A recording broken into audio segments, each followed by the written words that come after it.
je suis une vraie pleureuse. Ici, ça chiale sa mort. Et je crois que je tiens ça de mon père. Vous pensiez que j'allais dire de ma mère? Eh ben non, car les hommes pleurent et les femmes font la guerre. Et un jour, il y aura probablement des trans au CAC 40. Wait and see! En attendant, on est en 2025 et je dois encore faire une chronique sur le genre et la politique. Je vais faire semblant d'être intéressée par le sujet car moi, j'oublie souvent que le pire, c'était encore hier ou sera demain. Ça fait seulement 100 ans que les femmes ont le droit de vote et 7 millions d'années qu'il y a des femmes sur Terre.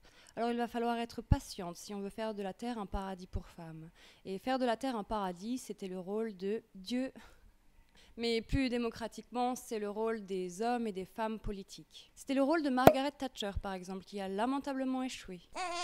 Devenue symbole d'austérité obstinée, elle a fait la guerre aux Malawines contre les Argentins et chez elle, en Angleterre, contre les prolétaires, en leur disant « Hé, chacun se gère ». Une femme est capable de faire ça, elle aussi. Devenir reine isolée d'un pays souverain et gouvernée par le fouet. Macron s'en inspire, Jacques Chirac l'appelait la mégère, Yasser Arafat Iron Man, le parti ouvrier bitch, et Brzezinski disait qu'elle n'était pas une femme, et il disait ça justement car c'était une femme.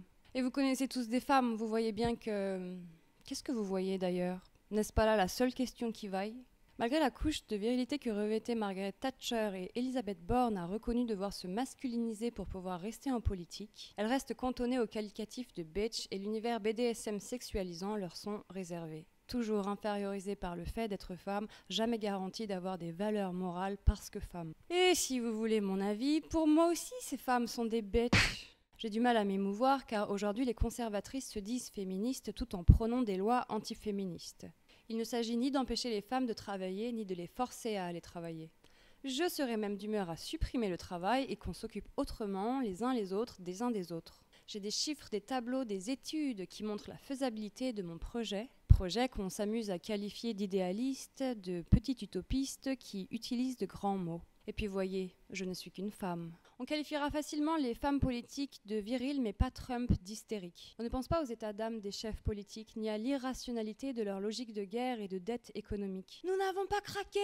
hurle Olivier Dussopt en 2023 à l'Assemblée. Il craque complet, car la politique est traversée d'émotions et pas seulement cette science rationnelle réservée aux hommes, qui s'en passent l'exercice, tout en donnant un peu de pouvoir à des femmes pourvu qu'elles n'en demandent pas trop. Dans ces scènes d'Assemblée, il me semble moins voir des têtes froides que des affolés. Pas de monstres froids, mais des romantiques pervers. Macron, le sensible, essuie une larme le 11 novembre 2021 sur le champ des partisans. Zemmour, le nostalgique doublé d'une paranoïa phobique, regrette une époque qu'il n'a même pas connue. Et des femmes le soutiennent. Vais-je encore découvrir que l'eau ça mouille et que femme n'est pas une catégorie homogène? Et que malgré toutes mes statistiques, les femmes se divisent et m'échappent. Il y aura de plus en plus de femmes en politique, tant mieux, mais je m'en fous. Je veux plus qu'un progrès quantitatif. Cela fait donc 7 millions d'années qu'il y a des hominidés sur Terre, 3 millions d'années que nous utilisons des outils, 400 000 ans qu'on crame des trucs, 250 000 ans qu'on parle, et fun fact, on dit que les interactions entre les mères hominidés et leurs bébés seraient à l'origine de l'apparition du langage. 35 000 ans qu'on pratique l'art, 8 000 ans qu'on parle de démocratie, 1 heure qu'on y mentionne le féminisme, et 1 seconde que c'est devenu la grande cause nationale d'un gouvernement antiféministe. Je reste donc patiente, mais pas dupe. Et la commu, c'est moi. Coucou, partagez, likez la vidéo. Comme ça, Politis, ils ouvrent une chronique pour moi. Allez, bisous.